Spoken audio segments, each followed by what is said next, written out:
தாவேக்காக நிர்மல்குமார் சொல்லியிருக்காரு, காங்கிரஸ் இல்லைன்னா திமுக 25 இடத்துல கூட ஜெயிக்காது. அவங்க தாவேக்காரவங்க பேசுறது அவங்களுக்கு அரசியலே தெரியாதவங்க. அவர் முதலமைச்சர் ஆகணும்னு தான் வந்திருக்காரு. மக்களுக்காகலாம் அவர் விஜய் அரசியலுக்கு வரல, தான் முதலமைச்சர் ஆகணும்னு வந்திருக்கிறாரு.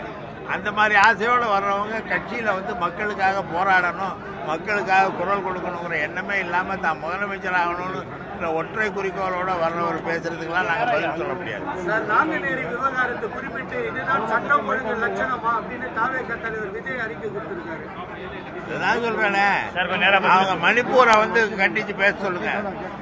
தைரியம் இருந்தா விஜய்க்கு மணிப்பூர்ல என்ன நடக்குதுங்கிறத பேச சொல்லுங்க. பாஜகவை பேசவே பயப்படுவார். சார், அதே போல எடப்பாடி என்ன சொல்லி இருக்கிறாருன்னா, அதே நாங்குநேரி விவகார சம்பவம் வெட்கக்கேடானது. ஏதாவது ஒரு சட்டம் தன் கடமையை செய்கிறது. எந்த குற்றவாளியும் தப்பிக்கவில்லை. ஜெயலலிதா கொடநாடு வீட்டில் கொள்ளையடித்தவர்கள் அதிமுக காலத்தில், எடப்பாடி முதலமைச்சராக இருந்த காலத்தில் கொள்ளையடித்தவர்கள், கொலை செய்தவர்கள் கூட தப்பித்து விட்டார்கள்.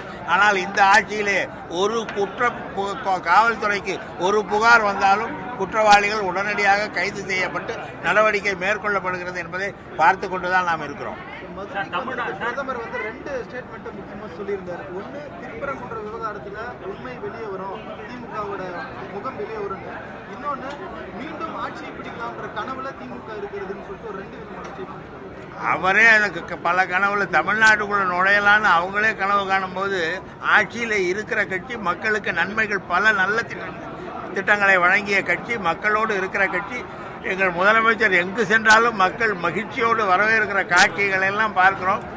நாங்கள் வெற்றி பெற முடியாது என்று மக்கள் விரோதிகள், இந்துக்களின் விரோதிகள், இந்து மக்களின் பிற்படுத்தப்பட்ட தாழ்த்தப்பட்ட மக்களுக்கு விரோதிகள், இவர்கள் ஏதோ இந்து மதத்தை காப்பாற்றப் போவதாக சொல்லிக் கொண்டிருக்கிறார்கள். இங்கே நாங்கள் மக்களுக்கான ஆட்சி நடத்துகிறோம், அவர்கள் மதத்திற்கான ஆட்சி நடத்துகிறார்கள். எனவே மக்கள் எங்களோடு இருக்கிறார்கள்.